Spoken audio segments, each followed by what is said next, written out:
खनखांनायनि उनावनो फंबाया फैसिगोन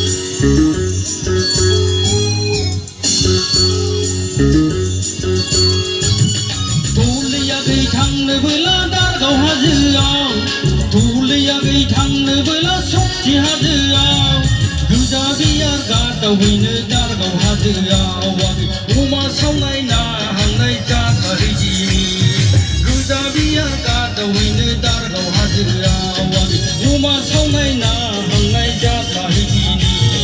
दुब्लियाखै थांनोबोला सरलपारायाव दुब्लियाखै थांनोबोला बगामाथियाव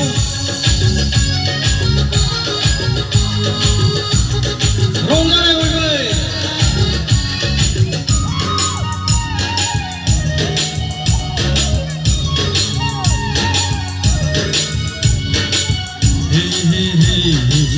हे हे हे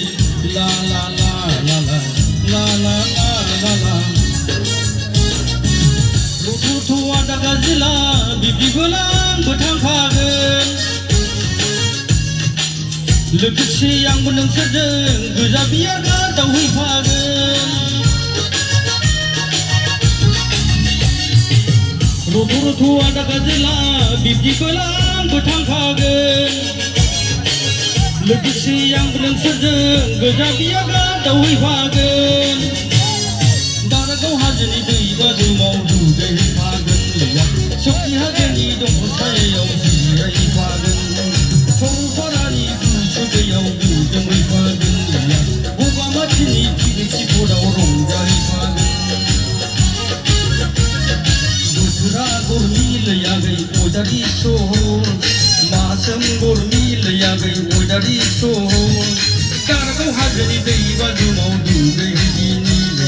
सकि हाजोनि दंफां सायायाव जिरायहैदिनि सरलपारानि गुसु दैयाव गोजोमहैदिनि बगामाथिनि पिकनिक स्पटआव रंजाहैदिनि दुब्लियाखै थांनोबोला दारागाव हाजोआव दुब्लियाखै थांनोबोला सकि हाजोआव गोजा बियार गादावहैनो दारागाव हाजोआव अमा सावनाय ना हांनाय जाथारैदिनि गोजा बियार गादावहैनो दारागाव हाजोआव अमा सावनाय ना हांनाय जाथारैदिनि ला ला ला ला ला ला ला ला ला ला ला ला ला ला ला ला